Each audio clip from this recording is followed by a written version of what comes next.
Hello, everyone. Welcome to another edition of Valley Sports Rewind. I am honored today. We have a longtime Valley guy who's done a lot of things over the years. He was a defensive end on the great 1969 Derby Red Raider football team that finished #1 in the state. He was also an assistant coach for 2 state champions with Derby, 1985 and 1990, as well as the former head coach of Derby for 10 years. He was also an assistant at Fairfield Prep for about 7 years, and today he is the current coach of Nonawag High School, and I am honored to have Mr. John Oko. And, Coach, I want to thank you for coming on today. Thank you for inviting me. Coach, you go way back to when the Derby days were, fun to be around. I could we could talk about the 69 team, and we will, but just let me ask you this. When did your love for Derby football begin? It's interesting. I remember, watching a little bit of football when I was young on television. Of course, it wasn't covered like it was today. And I started going to the high school football games. I think I was 6th and 7th grade, 8th grade. And by the time I got to 8th grade, I was going to all the home games, and I was lucky enough that my uncle Ed Reganey and Gino Ditalevi used to take me to the away games. And I even some of us actually went to watch some of the high school practices when we were in 8th grade. Wow. So, we kind of got hooked at an early age. And, when you were in 8th grade, I believe Coach Carbone was coaching Derby at the time. Yeah, he had a lot of people credit him with starting the winning tradition of Derby football. What was it like going to Derby games at that time? Somebody that's ready to go to high school and seeing what was developing. It was really exciting. You went to the games. People talked about the games. As a young kid, it seemed like there were a real lot of people there. Probably not as much as I thought, but certainly there was a lot of enthusiasm. And I think as the years going on, everybody saw that, the enthusiasm built, and there were more and more people there. But, you go up there and you smell the hot dogs and people with their cigars and the pipes and everything. And there was just something about it that it just kind of hooked you, And the team, they had their ups and downs. Coach Carbone came in, and the winning tradition wasn't established, but you could see that things were getting better. And I remember after the season, again, it was fanatic. I was fanatical about it.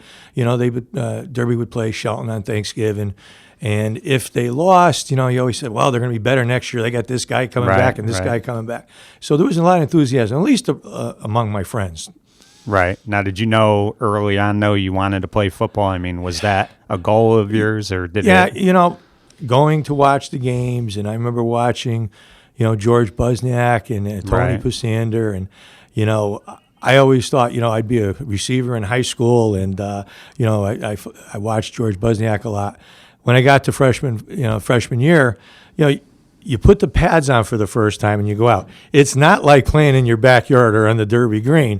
And so, it took a little while. Right, definitely. So now you enter freshman year, and at the time, I believe your freshman coach, was it Scuba or? It was actually Phil Spring. And Phil Delarocco helped him at that time. Phil, I think, was just out of school maybe a year or two at that time, and he was helping him.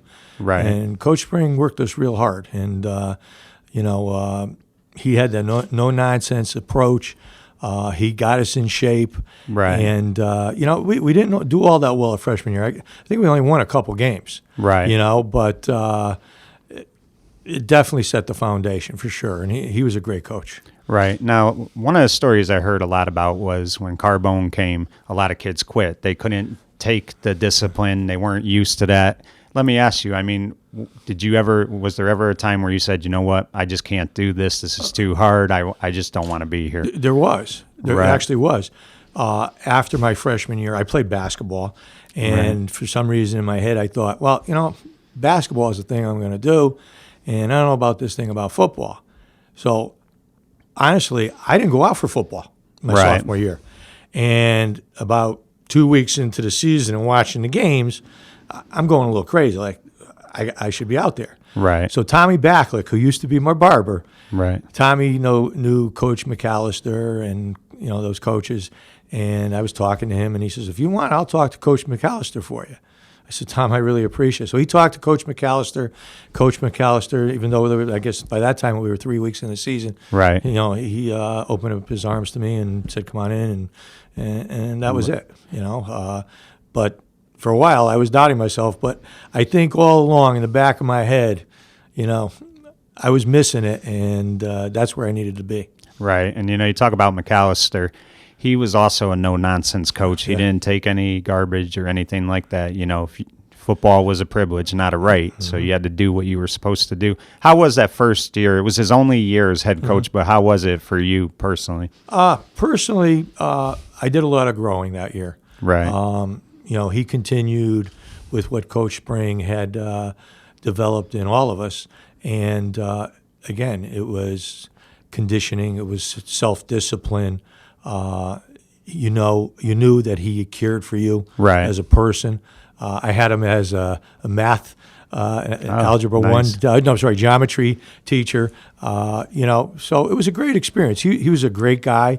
And I remember when he left, everybody was like, oh, my God, what are we going to do? Because he was really not only a great coach, a great guy. If you think about your class went through a lot of changes because your freshman year, Carbone's the coach. Nobody expects him to leave. It came out of nowhere. He went to Ansonia.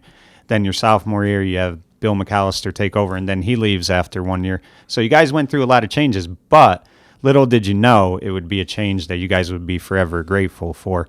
68 season comes, Coach Lou DiFilippo comes in. Let me ask you, had you heard anything about him prior to that? No, not really. All we heard was, we had a new coach. I think somewhere along the line we might have heard that he had connections with the New York Giants. Right. I remember the first time he met with us was down in one of the tech ed rooms. And, Right. And he was this guy bigger than life. And right away, you were intimidated, Right. Not only you knew his background a little bit from the Giants, but he was just a man of big stature, and he talked, with a gruff voice, and he was very positive, and he told us that he was happy to be in Derby, but you got the feeling that he was no nonsense also. Right. And, the other thing that happened as well that season is Frank Alou came over as an assistant coach. He left Ansonia to come to Derby. And, Alou would go on to coach at Derby, I think 28 years. And, just a great man, but an unbelievable coach. So you guys were surrounded by great coaching during your whole high school career. Yeah, absolutely. And Coach Alou, Coach DiFilippo was the big guy. He was. And Coach Alou was the guy that you went to if you were having maybe you're having a bad day, or, maybe you thought Coach DiFilippo was being a little bit too tough or that type of thing. And he kind of talk you down or tell you what you needed to hear. And again, as X and O's, Frank was tremendous. Right. I had the privilege of having him on my staff, and he did a phenomenal job. Right, and he easily could have been a head coach if he wanted to be. No doubt about it. He knew defense in and out. No doubt about it. 67 team, I believe, went 8-0-1. They tied with Ansonia. Then the 68 team, your junior season, you guys finished undefeated, lose first year. Going to your senior year, did you guys have high expectations that this could be a special team? Did you think any of that? Because, you go undefeated 2 years in a row. You figure there's going to be a down year somewhere, but that 69 team was just unbelievable. Yeah, I don't think we ever felt like that. I felt like we were going to lose. Right. And again, it's not a cockiness. It was just, I think, from the training that we got from Coach McAllister, Carbone, coming in with Coach DiFilippo for those 3 years, that we had a confidence about us. I still tell my kids this now when I'm coaching, and not a walk. We never ever thought, never entered our mind that we were going to lose. Right. Absolutely never did. And I think we entered the season with that confidence. Right. So let's talk a little bit about that 69 team. Just tremendous players: Brent Sanford, Vinny Greco. I believe Gaetano was there as well. Glenn Gaetano, Gary Lucarelli.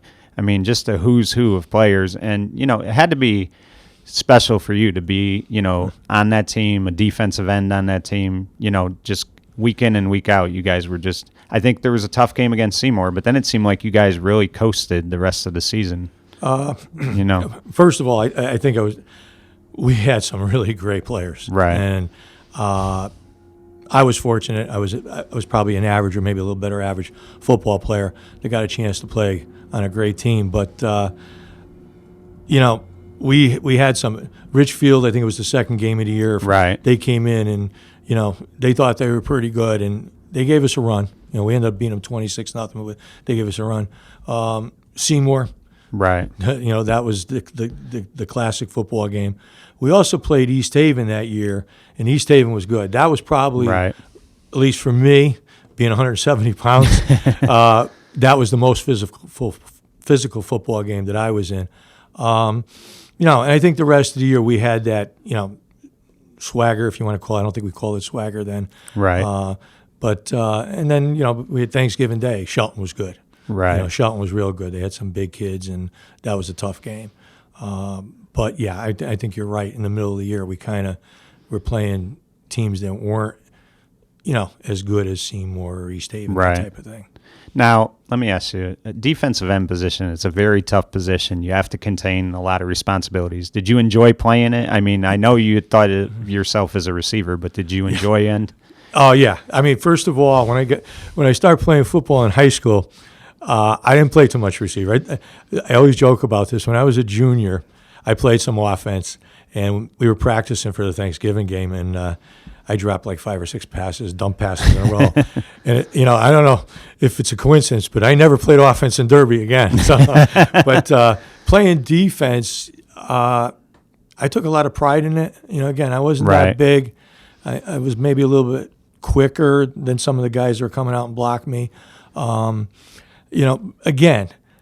having those guys inside, the Vinny Grecos, the Frank Romanos, the right. Glenn Gatianos, my job was just turn everything back to them.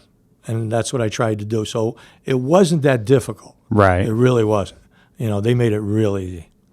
Right. And I've never heard a player ever say a negative thing about Coach Lou. What was it like for you to be able to play for Coach Lou? And it had to be really special for you when they named the field after him and you got to be there for all of that and present him, sure. With the proclamation and things like sure. that. Sure. What was it like for Coach I'll tell Lou? you what, like I said a little while ago, Coach DeFlippo, when he first met with us in the tech ed room, he was bigger than life and we were intimidated.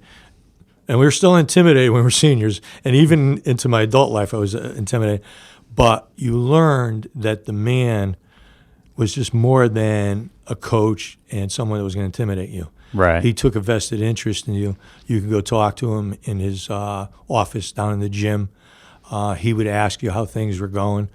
Later on, as I was coaching, and I had the privilege of coaching a couple of years, kind of within his system, either as a Pop Warner coach, as a freshman coach, he took a vested interest in your family. So he was just much more than a coach. Right. He really loved people, and he loved being around young people. As far as the dedication, the field, it was a tremendous day. Right. Coach absolutely deserved that honor. It was great to see a lot of the guys that I played with there that day, right. And it was a really special day. It worked out well too because the game was supposed to be on a Thursday night and it got rained out, so it happened on a Saturday afternoon. And I really think that was better for him because on a Thursday night you're not guaranteed to get as many former players. Sure. He had a lot of former players, so it was like somebody was looking out for him that week. I actually forgot that fact. I forgot right. that we were supposed to play on Thursday. Now I remember, yeah. Right. Yeah. So, one of the things that gets a little unnoticed about you is you mentioned before you played basketball. And those same guys played for Coach Flip Orzetti on the basketball team. And you guys had some good teams during your high school year. I believe you guys got to the quarterfinals, if I'm not mistaken. We did, or I should say they did. I played for 3 years, and it was funny. During football season, towards the end of the football season, I had gotten sick, and I ended up with walking pneumonia. Right. And by the time I was able to do anything with basketball, they were kind of into their season. So my senior year, I ended up playing CYO basketball. Oh, okay. But phenomenal team. I mean, they were good. Right. They were, at that time, Derby basketball, I mean, it wasn't even on the map. And, it was always, our football team beat your team. We lost the Right. basketball game, but who cares? And, those guys went out there and they had a great season, and I remember them playing Colby with Walt Lucken and playing real tough and everything. Right. And, they were one of the premier programs in the state that year. So our guys did a great job. And Flip was a great guy. Right. Absolutely. Yeah, We a were very talking good about man. the AM Club. I think I met him when I was about 6 years old down the AM Right. Club. Yeah. So No, he was a great guy, great guy. teacher Yeah. too. So, when did you first get into Pop Warner? Was it after you got out of college, or? Yeah, I got I got out of college and I got married in '77. Right. And I was still going to football games. Maybe not all of them, but I was going to a lot of them. And I don't know. I think I saw an ad in the Evening Sentinel that Derby Pop Warner was looking for coaches. So I applied, and I ended up coaching with Franny Cirillo and Rick Volo Right. and Buster and those guys. And at first, what I know about coaching, but along the way, Franny was good. He was a veteran, and Right. You kind of learn as you go. And the important thing was that we were with the kids. And as the season was going, again, we weren't that good, but Right. we're okay. I kind of like. I'm saying to myself, I kind of like this. I like working with Right. the kids. And then you talk to the kids before practice, after. I really like working with the kids. I'm thinking, maybe this is something I want to do. And Right. kind of, went from there. And what a lot of people don't realize is, really, it's up to you guys at that level to get these kids to know how to form tackle, Sure. know how to block. Because when you get to high school, these coaches, they don't have time to spend a lot of time on teaching you that stuff. They have to prepare for games. So basically, they're relying on the Pop Warner coaches to teach these kids the fundamentals of the game. Oh, there's no doubt about it. I mean, and I saw that firsthand when I was at the freshman, when I started coaching with John D on the freshman level. Right. We would have most of our kids come through the Pop Warner program, and then you'd have a handful of kids that didn't play Pop Warner because they were too big, or Right. maybe they just weren't into it. And there was a big difference in, where you picked up with the Pop Warner kids and where you had Right. to go back and start from square one with the kids that didn't play Pop Warner. And the kids that played Pop Warner already had that work ethic Right. built in, because that was built in the Pop Warner system. Right. So now you mentioned you started coaching with D at the freshman level. That had to be entertaining. One thing about D is he's told me a lot of times he was very scared of Coach Steve Filippo. And I'm sure you were there that day when he wasn't going to take the stuff out to do the stations. And Coach, Lou kind of chastised him for not doing it. But just freshmen, I've always said that, like, when you get to coach freshmen, you're teaching them the system. But at the same time, you're having fun with the kids because what you're really trying to do more than anything else is instill in them dedication, commitment, and stuff like that. What was it like to coach at the freshman level? Did you enjoy it? Yeah, I did. I mean, I was very enthusiastic because at that point I had said, I really want to do this for a long time. And first of all, working with D, Yeah. he has a way of teaching kids, whether it's in the classroom, on the football field, and them enjoying it. And although I was coaching, I was kind of along for the ride too with D. Right. And I was just, I enjoy every day. And the good thing about D was, even though I had only coached a year or two Pop Warner, he kind of gave me responsibility, and the other coaches. Right. You're responsible for this, this, and this. And he wouldn't really bat an eye. Like, he would turn to you maybe during the week, we're getting ready for a game, and say, are you doing this? Yeah, coach, we're doing this, this, and this. Okay. And that'd be the end of it. Right. He lets you do your own thing. And we had a great time. We had Wayne Luciani and, Right. and Tommy D'Onofrio. And I believe Zuba coached, right? Zuba left When I came up to right. the freshman. But we had Tony Piccolo, too, had come over from Right, Charlotte. right. And Tony, he was talk about food and and the whole thing. We had a great time. Right. And I got to say, and I don't know if you're going to go here, but, with those guys, we used to go scouting on Saturdays. Yeah. And we'd go out all day. There'd be a game in the morning. There might be a game at 2 o'clock. Right. There might be a game at 7. So we'd get into Dee's car. There'd be like 6 of us. John Sackey would come with us. And, we'd get breakfast and we'd go to the first game. Yeah. And now we're going our way to the second game. And we knew all the places where we get Right. sandwiches and stuff. And then, and we had a great time. We were doing our job. We had a tremendous time. Right. And I'll tell you what, we learned a lot about football. The most football I think I learned, 2 places. One, from going to the varsity practices, when we weren't practicing with the freshmen. Right. Coach DeFilippo and Coach DeCenzo and those guys, you would hang on every word that they said at practice. But a real big resource for learning was scouting, because you Right. saw every offense, every defense, every little quirk that teams did. But the bottom line is we had a great time. Right. We had an absolute tremendous time. I mentioned this to Coach D and Coach Mancini. You don't really get during the games to watch the games when you're scouting. You have to scout Sure. what your responsibility is. I mean, did you enjoy that aspect of it? I mean, I know you said you learned a lot, but that's got to be a little tedious sometimes. I think because myself and a couple of the other guys, we were young and we were learning. Right. I think we were so focused in what we're doing. When we went scouting, D would say, Oak, you're going to watch the lineman. Wayne, you're going to watch the receiver. Right. And or on defense, the same thing. And you zeroed in. And I think we were so intent on learning the craft that it was not tedious. We were motivated, so it never got tedious. The only drawback was we couldn't see the varsity games. Right. We would see maybe the Ansonia game, or we definitely would see the Thanksgiving Day game. But that was the only drawback. Right. So you basically were going to watch some other team. Yeah. I mean, we were learning and having a great time. We're going to talk about the 85 team a little bit, but that was your first class, the 85 team, I believe, as head freshman football coach. You had Danny Shea, John Bogart, Right. Mark Searles, all those guys. And when I talk to a lot of them, especially Dan and John Bogart, they always say, Coach Oko really taught us a lot about, the system and the fundamentals of things. How special was it for you to see that team win in 85? They had also knocked off Ansonia first time in 9 years. So how special was that for you to see that team? That was real special. First of all, I think I had those guys in Pop Warner, too. Right. And I think Ansonia beat us there. And then freshman year, Ansonia beat us in the freshman game. It was a real close I think game. it was the only loss. Yeah, it was the only loss.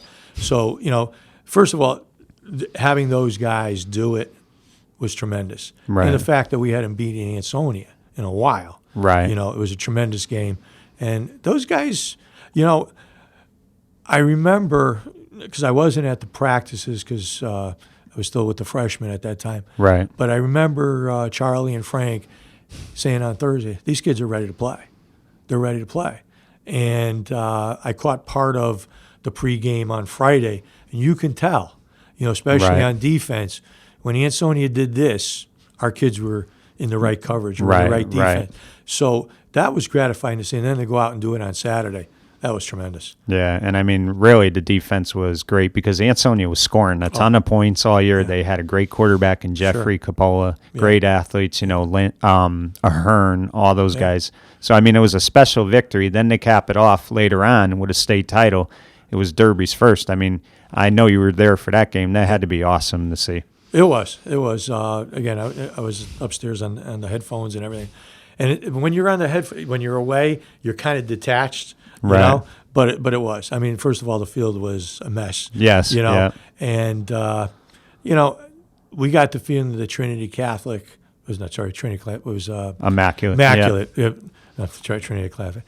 Immaculate. They felt that they were a little bit better than us. Right. They were a big team. They were Yeah. a big team, Yeah. and we jumped on them early, which was great because the field got worse as we went. And our kids did a great job, and we had. I kind of remember just before halftime. I don't remember the score, but we stopped them. We stopped Right. them. They were down in our side of and that kind of was that was a big stop on our part. And second half, we just played it in the mud, and the kids did a great job. Right. Charlie and Frank and those guys, they did a great job coaching them up. And our kids, they were tough kids. The Valley kids. Definitely. Yeah, they loved that program. Sure. They definitely did. So let's fast forward a little bit. The 1988 season comes. You leave the freshman program. Now you've moved up to the varsity level. I believe Coach Zuba left, and you replaced him. Sure. And you were up in the booth right from the start. Let me ask you, I talked to Coach Chris Anderson. He told me if he had it his way, he would coach every game in the booth. It's just so much better. What do you like better? Do you like being in the booth or on the field? Well, I absolutely could see more from up top. Right. But I need to be on the field.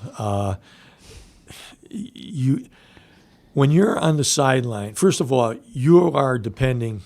I wear the headset. At one time, Charlie didn't wear that headset. Right. I talked to somebody else. When you're on the sideline with the headset, you're relying on the person up on top. They're basically your eyes. Right. But you need to be on the sideline because sometimes you need to make calls on what your gut instinct is. Right. And you get that feeling from the sideline. You don't get that from up on top. Right. And I kind of remember, I think it was Charlie. One game, I was the head coach. He was going to coach the defense from up on top. Right. So I said, okay, whatever you need to do, that's fine. Right. And the first quarter wasn't over.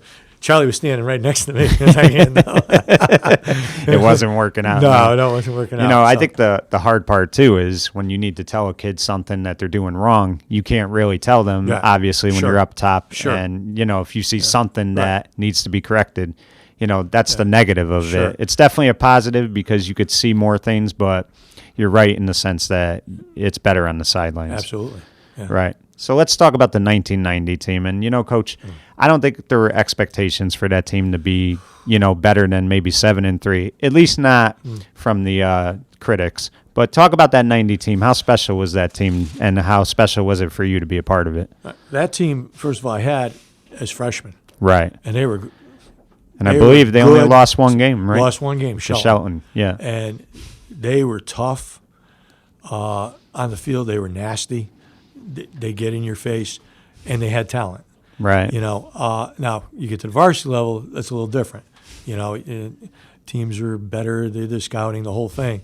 And day one, though, there was something about those kids that they worked. You could say what you want off the field. They were, maybe scooches here and there, and and they had their good time.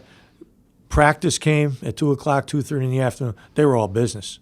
They were all business, and game time, man.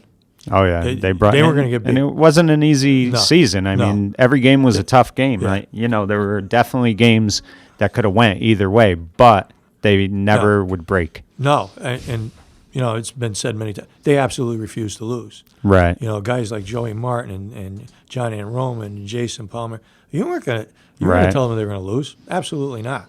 Right. And again, the intensity, the nastiness on the field, they also had talent too. Right. They had good skills. So, at times the other teams were a little bigger than us, maybe a little quicker than us. Right. But they didn't have that combination of intensity and tenacity and the will to win. Right. And, like I said, it wasn't an easy season. Lyman Hall scared the heck out of you guys. Sure. Even East Haven, there was a game, Coach DeCenzo talks about he went too easy on them that week. It was a trap game. Yeah. Right. Yeah. But the team they never broke. They found ways to win. And it had to be special for you. You had them as freshmen. And then on top of it, you also worked with these guys every day in practice because you talk about Jason, Joey, John. That was your job to, basically work with all those guys, the running backs, the quarterbacks, receivers. So, it had to be special to see them do what they did. Absolutely. Absolutely. One of the biggest thrills I had that year was I spent a lot of times working with the receivers. And when Brian Marcuccio caught those 3 touchdown passes, my God, I couldn't have been happier. You talk about someone that is quiet, does his job, it all came to fruition that day. And what's interesting is Scott Ezzo wasn't able to play that game, and they were making it out that Derby was going to be hurting because they didn't have Ezzo. And then Brian had also started that year. They just would go back and forth with the plays. Yeah. And then Brian comes out there and he gets 3 of the biggest, catches Absolutely. in Derby history, probably. Yeah. And, Brian, he was kind of a quiet person on that team, with a lot of, Right. But Brian was mentally tough. He was quiet, but he was mentally tough. And every day he worked his butt off in practice. Right. And he got better. Yeah, he definitely was a great kid. Let's talk about your final year as an assistant coach. It's the David Ann Roman year, 1992. Derby had just come off a losing season, 5-6. This team starts 1-2, but you could just sense that, you talk about refuse to lose. You could sense that those kids also had that same attitude, that they wanted to, reform this program and, get it back to where it needed to be. Talk about that 92 team. Sure. I think that they had been in the program where they saw what the work ethic should be, Right. success, and then we slipped back a little bit, and they definitely wanted to, kind of rejuvenate that and have Right. a good year. And I think it took us a little time maybe to find an identity. Right. Dave Van Roman, He was like a coach on the field. He was our leader. There's Right. no doubt about it. And, the interesting thing, too, about that team is when you talk to Charlie and you talk to John D., and I'm sure you feel the same way, even though it wasn't a state championship, they put it right up there with one of their most enjoyable seasons they ever had. Oh, absolutely. Absolutely. That was the year 92. 90. That was the year Mike Paquet caught the touchdown pass. Against Shelton. Okay, Yeah. And, as I remember, we coming off the field and coming back on the bus, we were like, we're satisfied. Not that we didn't reach a goal. The goal is always to win the championship and go to the play. Right. But we were satisfied in the fact that we had just kind of played our playoff game. And Right. that we had. And back then, Derby was having trouble beating Shelton. That's right. That's Yeah. right. And the fact that we pulled that game out was very satisfying, and we felt good about ourselves. Right. So let me ask you this. Now, one of the rumors I heard was you were offered the Massac head coaching job. You were a guidance counselor there, and they were trying to get you. But had Coach DeCenzo come to you during that season and said, listen, I'm going to leave soon. I want you to take this program over? Well, first of all, I wasn't offered the Massey job. I applied. And Right. They were kind of dragging their feet. And I had told them, well, I applied for the Derby job at that point, and I'm going there, Right. if I get it. So the way it fell, I ended up taking the Derby job. Right. And if they offered me that job, boy, I would have been in a real tough spot. Because you're at the school. I'm at school. Yeah. As far as Charlie, for about a year or so, he kind of, again, being the ultimate teacher, he would take me aside. We'd be downstairs in the equipment room. Well, I get so many of this and I get so many of that, and I make sure that I have enough for next year of this and that. Right. And then he'd tell me a little bit about budgeting, and not that he ever said, I want you to take it. You're going to be, Right. but I kind of got that feeling, Right. So he was mentoring me. Right. To kind of follow in his footsteps. And did you have any desire, let's just say 1989, did you have any desire to be a head coach at some point? I can't remember when it was. I was envisioning myself being a head coach at Massac. Right. Because I was working there. Right. And it's I a big school. And I was Yeah. cutting my teeth coaching Derby. And honestly, 87, 88, Charlie's going to coach for another 25 years. Right. Maybe someday I'm the head coach of Massac. We come down and play Derby. I don't know. Right. So I really wasn't thinking about being the head coach of Derby at that point. Right. But I knew at some point I wanted to be a head coach. Right. Now, coaches always in their first year, they're learning still, even though they're a head coach. And there were a lot of things predicted for this 93 team. I think a lot of the kids in their mind thought they were going to go 11-0. Yeah. But you really look at it that year, Cheshire was unbelievable. Cheshire was a great team.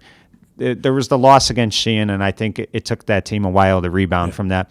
But what was the most difficult thing about your first year as a head coach what was most challenging for you?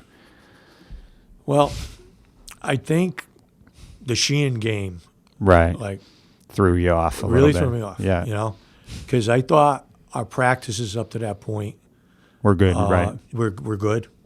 Our practice, I just followed what Charlie did, what Lou had done, and then I think we ended up like 1-4, something like that. 2-4. 2-4. Right. Yeah. And like this isn't going well, and right. the kids were working, coaches were working, and at some point, again, new head coach. Right. You go through a learning process. Right. Maybe at times I wasn't doing exactly what a veteran coach would have done in certain situation, game practices, whatever. But whatever reason, we kept working as a staff, and I think we won our last 4 games. Right.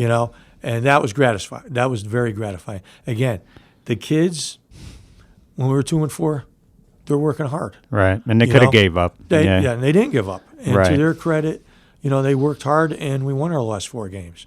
And Mike Paquet kicking that field goal on Thanksgiving was just a culmination. Now let me ask you this about that field goal. Number one, you worked with Mike Paquet a lot over the years, so I'm sure that was gratifying to see that. But tell me the story, because the story I heard was Coach Alu told Coach Leno there's no way he's going to make the kick. And Coach Leno said, I'll bet you a pizza or something. Is that true? Do you know heard that after the fact. I don't know if that's true or not. Right. One thing about Mike Paquet is he was a clutch player because if you remember that Sheehan game, it's a long time ago. He took an interception away from a kid. The Steve Tilkey threw a pick. The kid grabbed it, and Mike Paquet just reached over, took it, and that set up a touchdown. So, I mean, Mike always did. Yeah. He always made the big play. Sure. And it's funny, again, rookie coach. I don't. Maybe I'm a veteran coach. I'm not kicking a field goal there. I don't know. Right. But we called timeout or something, and kids are on the side, and everybody's yelling, screaming. I'm like, shut up, be quiet. Right, right. So, talk to the kids, and I pull Mike. I said, Mike, look, just kick it like an extra point. It's just like a – right. He's walking on the field, and I'm like, who am I kidding? This isn't an extra point. Right. And he kicks the thing right I think it was 37 yards. Yeah. I mean, he was just clutch. He was – when he was on the sideline, we were talking about kicking the field. You look at his stone cold. Yeah. Stone cold. Didn't phase him. Let's do it. Right. How relieved were you, though? Because, again, Charlie said the same thing. He started off 2-4 his first year, and he's thinking, I'm going to have a losing season. How relieved were you that it started off bad, but it finished great? Oh, definitely. I mean, the turkey definitely tasted good that day, and going into the off season, But you look back and you say, the first 4 or 5 weeks, what could we have done a little bit different? Right. Again, I was following what Charlie and D had done. Charlie and Coach DeFlippo had done. And, I think it was just a learning process, on my part. Right. Also, the kids getting used to me, maybe. I don't know. Because it probably was nobody's fault. You could keep the whole coaching staff there, but at the end of the day, when a team is used to Charlie being the head coach, it's still an adjustment, even if he's still on the staff. Because now, they're going by your set of rules. Right. So, I mean, it's an adjustment, but they really responded at the end. I mean, basically, the North Haven game was a turning point. Yeah. And that was a big game because at that point, North Haven hadn't beaten us in a lot of years. And they were looking, they were knocking on the door. But it's to the kids' credit. They never quit. They never quit on me or the coaches or themselves. And like I said, they worked hard all year. Right. So fast forward a little bit. 1996 season, you guys had come off 2 losing seasons. Yeah. And I remember 96 season, you guys did not look good in your scrimmages. A lot of people are going to talk about Ansonia and Shelton as the big wins of that year. But the big win for me that year for you guys was the Guilford game. You guys were down 17-0 going into the fourth quarter, I believe. And like a light switch, you guys just turned it on, and 21 unanswered points. That turned your whole season around. Talk about that 96 team.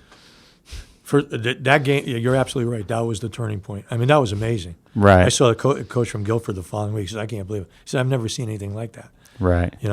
I don't know exactly what happened. I mean, we play, and you keep playing hard, and good things happen. But that definitely gave us identity. Right. That gave us an identity, and the kids, I think, started to believe that they could win. That was a good group of kids. Yeah, it was. J.R. Romano was a very good player. Larry Parentino, right. Sure. Even Jerry Lawrence and Dave Kekax had big years. They were Adam tough kids. Greco. They were tough kids. Right. But I think they needed that game, particular situation to get the confidence that, hey, we can win. Right. And, the game against Ansonia goes without saying. Luke Richmond had been dominant his whole high school career. Yeah. And the way you guys stopped him that day was unbelievable. I mean, talk about that game.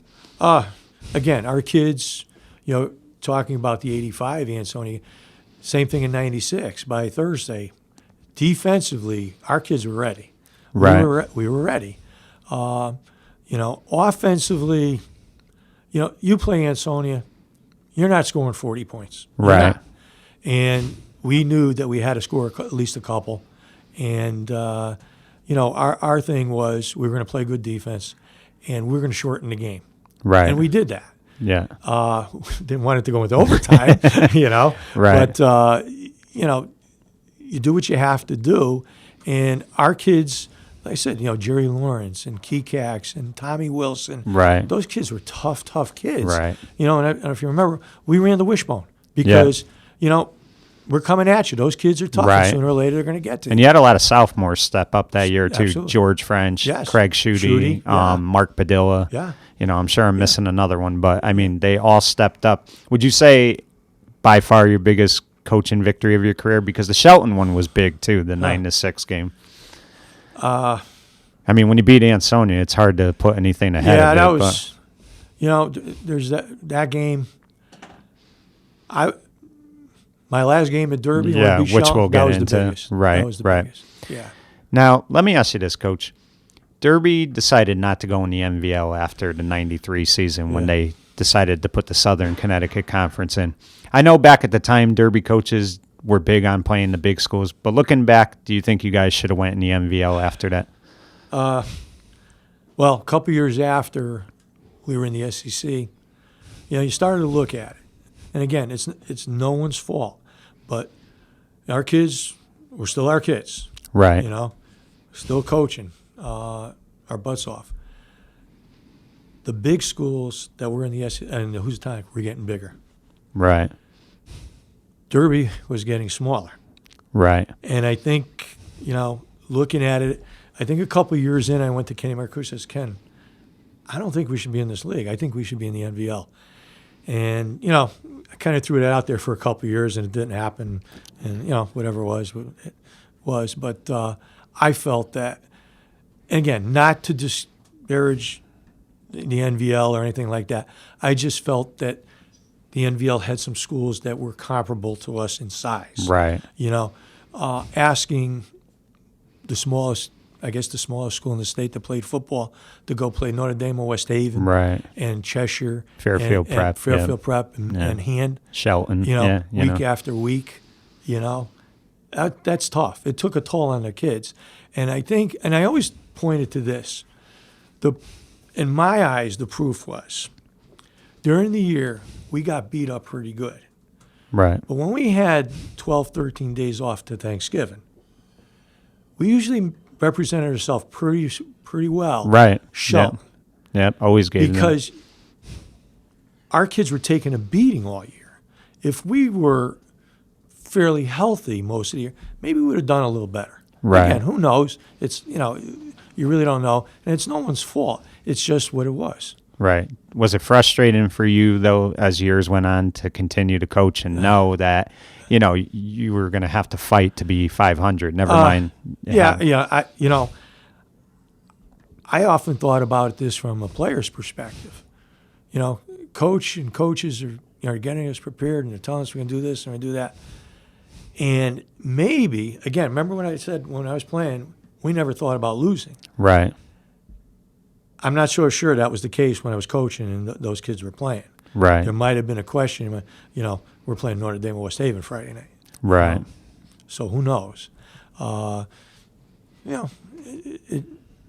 It was just a situation at the time. Right. Did you still enjoy coaching? Oh, absolutely. Yeah. Yeah.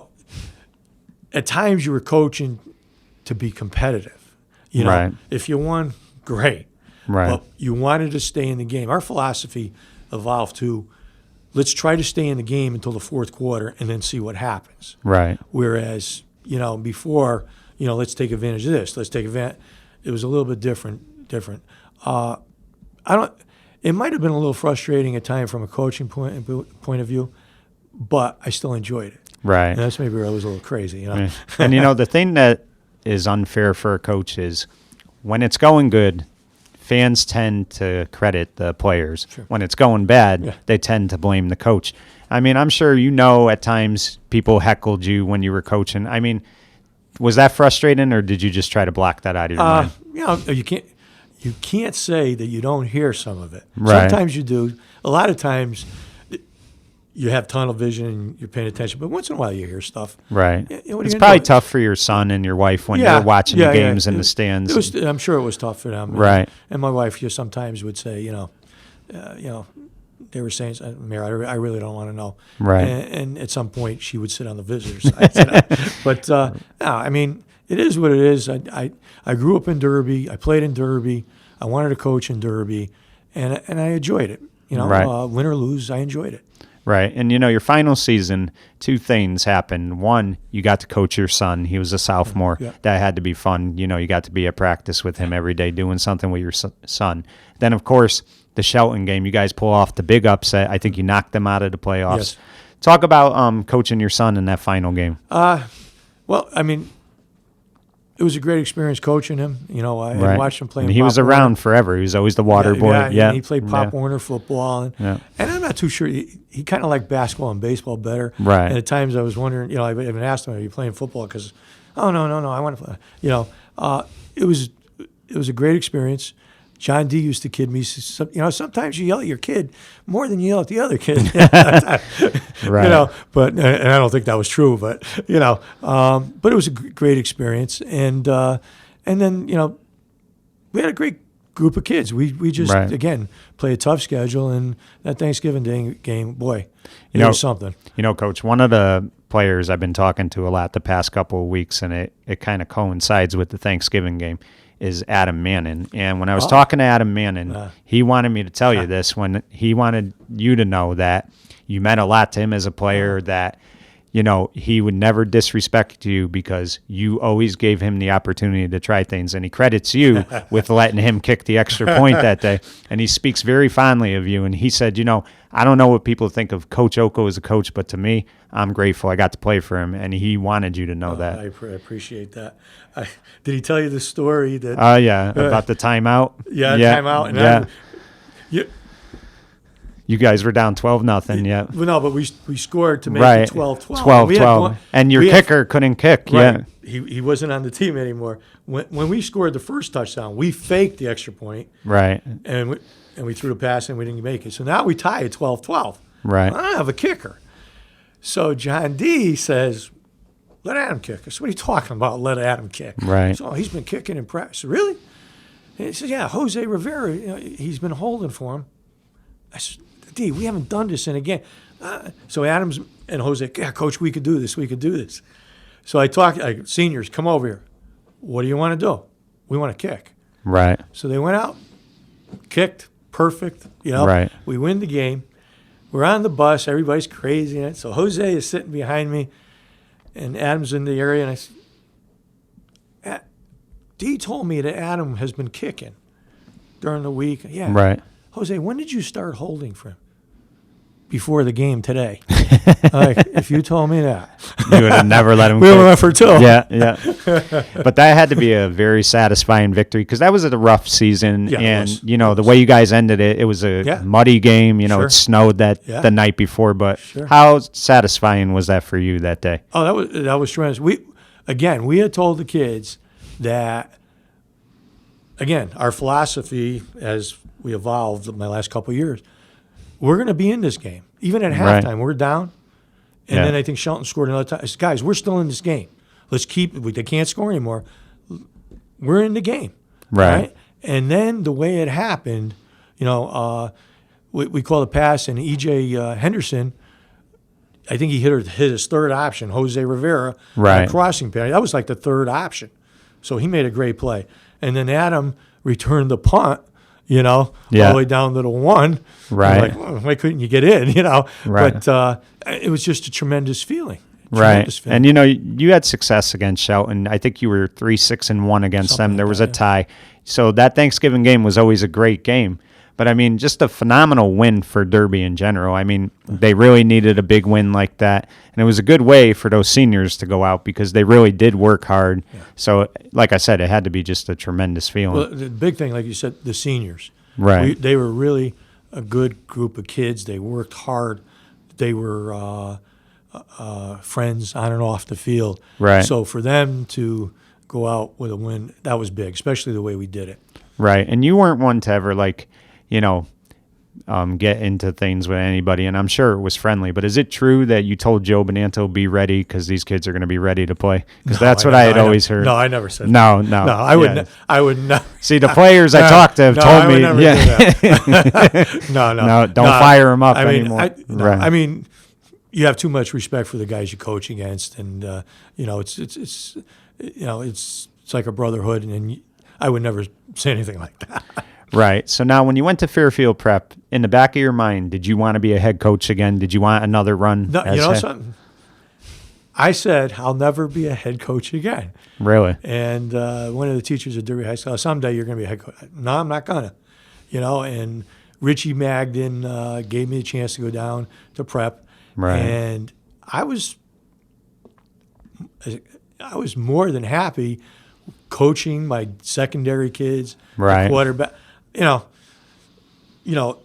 that I didn't have to prepare, but I didn't have to prepare to the extent that a head coach did. And I had a great time.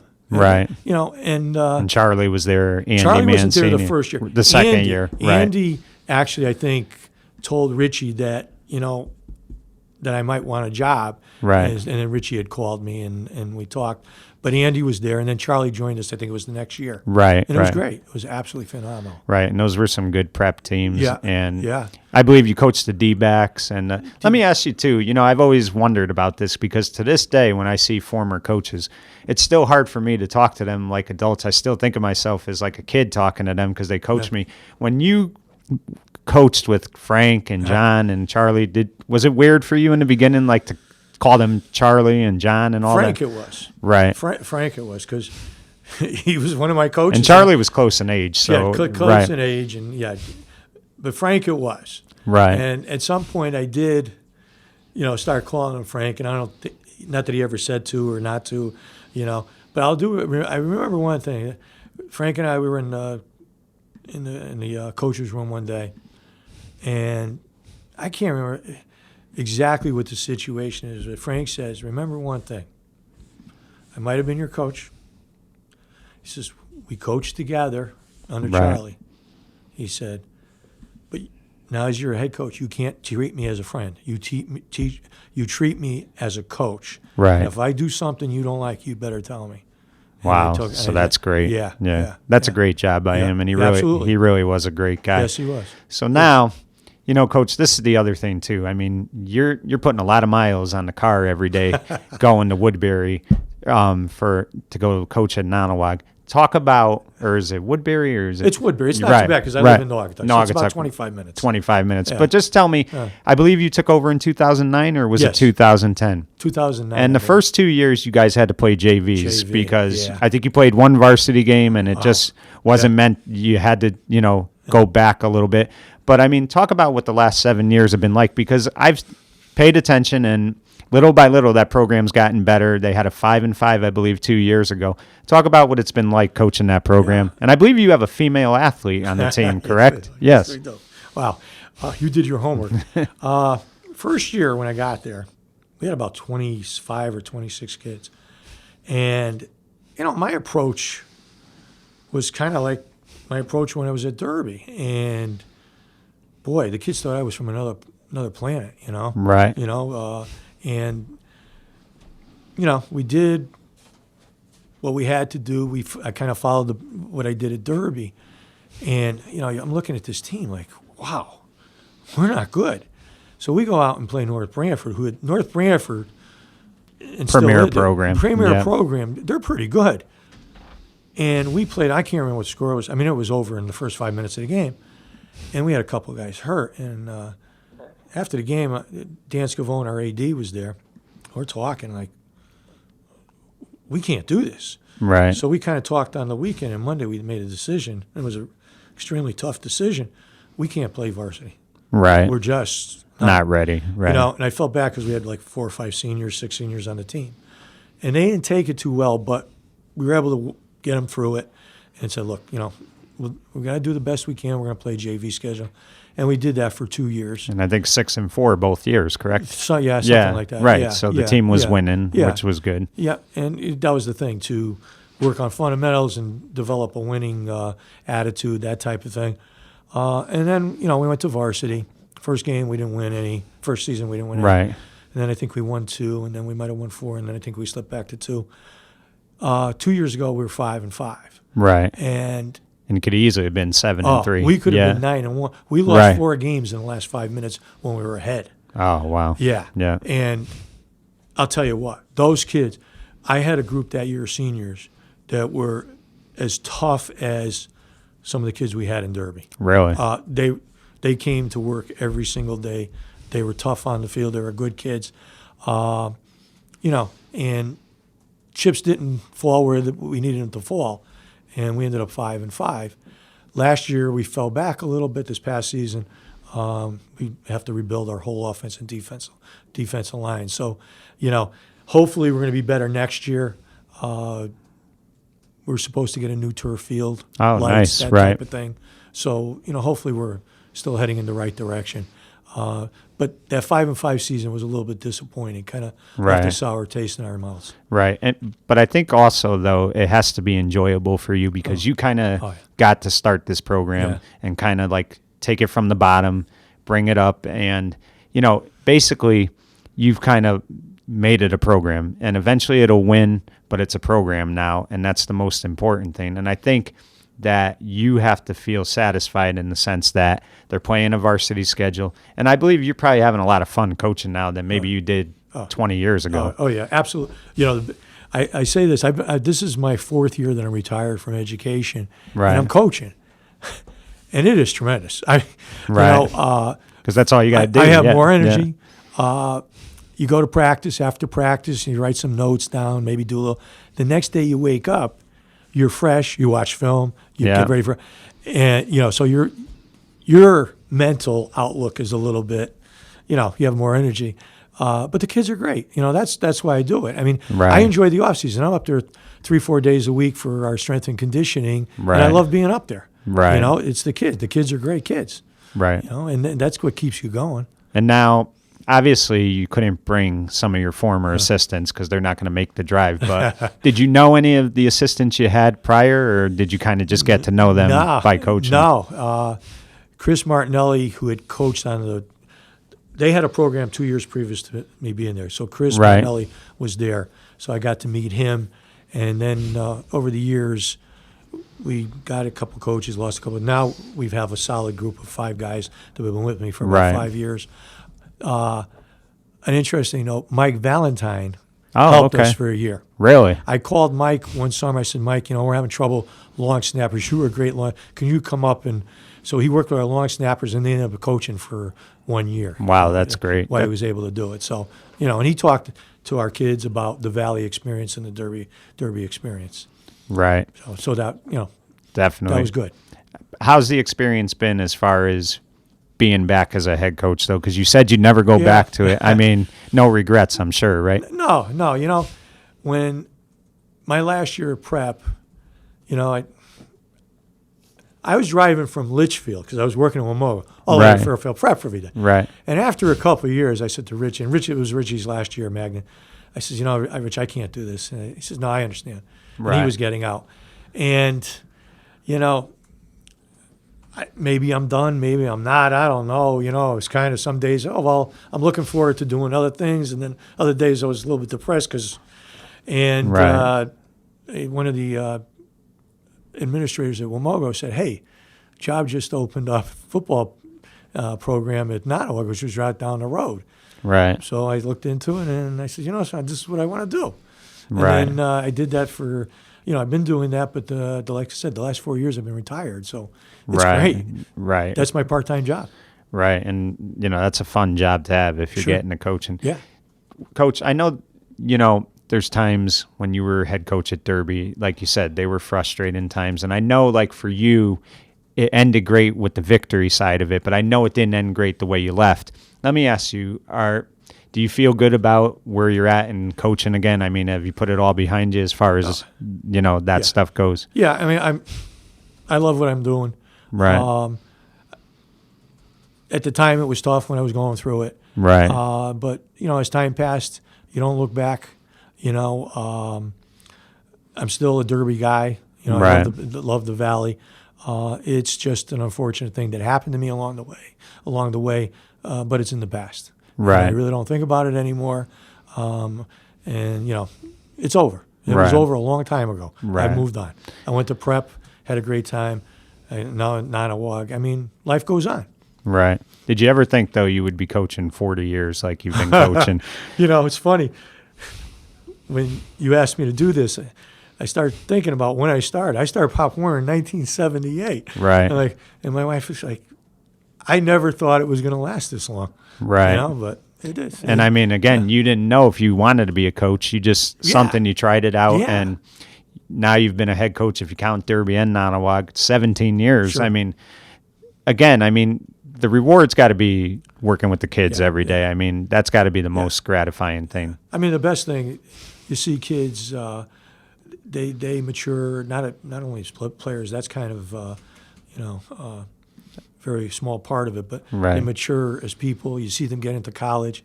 I saw, my players along the way then get into college and play ball. Not Division I, but Division II, Division III. Right.